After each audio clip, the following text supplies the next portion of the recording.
Pada pertengahan tahun lalu, masa depan Jack Miller di MotoGP tampak suram. Setelah menjalani 1,5 musim yang sulit bersama KTM, pabrikan Austria tersebut akhirnya memutuskan untuk tidak memperpanjang kontraknya untuk musim 2025.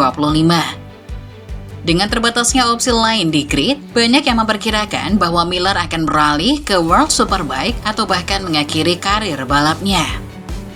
Namun hanya dalam beberapa bulan, situasinya berubah drastis. Kini Miller telah mendapatkan kontrak dari Yamaha untuk membalap bersama tim Pramac di MotoGP. Adaptasinya dengan Yamaha M1 pun berlangsung lebih mulus dari yang ia bayangkan sebelumnya, menjadikannya salah satu pembalap yang patut diperhitungkan di musim baru.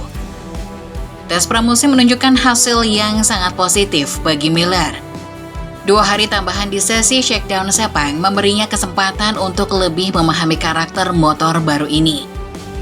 Menariknya, meskipun rekan setimnya, Miguel Oliveira juga mendapatkan keuntungan dari sesi tambahan tersebut, ia masih mengalami kesulitan dalam menyesuaikan diri dibandingkan dengan Miller.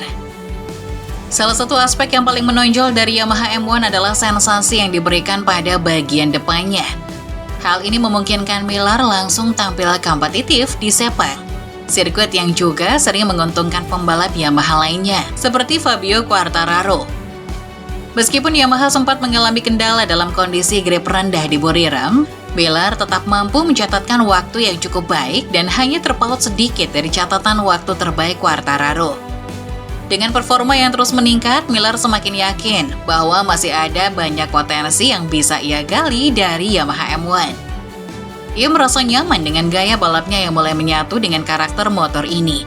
Dalam setiap sesi, ia terus berusaha untuk meningkatkan kecepatan, terutama dalam hal melepas rem lebih awal dan membawa lebih banyak kecepatan di tikungan.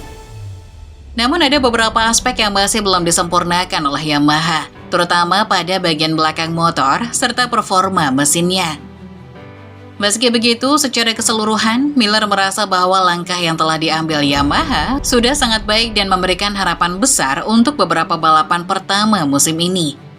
Setelah melalui berbagai tantangan selama berada di KTM, kini ia siap memulai babak baru dalam karirnya bersama Pramac. Keyakinannya semakin kuat bahwa tren positif yang ia alami di pramusim dapat berlanjut ke balapan sesungguhnya. Sebagai bagian dari persiapan menghadapi balapan pembuka di Thailand, Miller telah menyelesaikan simulasi sprint race. Meskipun hasil yang dicapai tidak sepenuhnya maksimal akibat kendala pada mapping elektronik, kecepatan yang ia tunjukkan selama simulasi tetap memberikan hasil yang cukup menjanjikan. Dalam sesi tersebut, masalah teknis memaksanya untuk menggunakan mode mapping elektronik kualifikasi yang membuat beberapa lap terakhir terasa lebih sulit untuk dikendalikan. Namun, pengalaman ini tetap memberikan wawasan berharga tentang bagaimana menghadapi situasi serupa dalam balapan sesungguhnya. Yamaha menjadi pabrikan keempat yang dibela oleh Miller di MotoGP. Namun, berada di tim Pramac bukanlah hal baru baginya. Mengingat ia pernah membela tim ini pada 2018-2020 ketika masih menjadi bagian dari struktur tim satelit Ducati. Pramac Racing menghadapi tantangan besar dalam beradaptasi dengan Yamaha M1 setelah hampir 2 dekade menangani motor Ducati. Namun tim ini telah menunjukkan kemampuannya dalam menyesuaikan diri dengan perubahan tersebut. Meskipun proses adaptasi tidak mudah, mereka berhasil melakukan pekerjaan yang luar biasa dalam memahami karakteristik motor baru. Kini, dengan kesiapan yang semakin matang, Miller dan timnya merasa percaya diri menghadapi musim yang baru. Setelah berbagai rintangan yang ia lalui, saatnya bagi Miller untuk kembali ke lintasan dan membuktikan bahwa ia masih menjadi salah satu pembalap yang patut diperhitungkan di MotoGP 2025.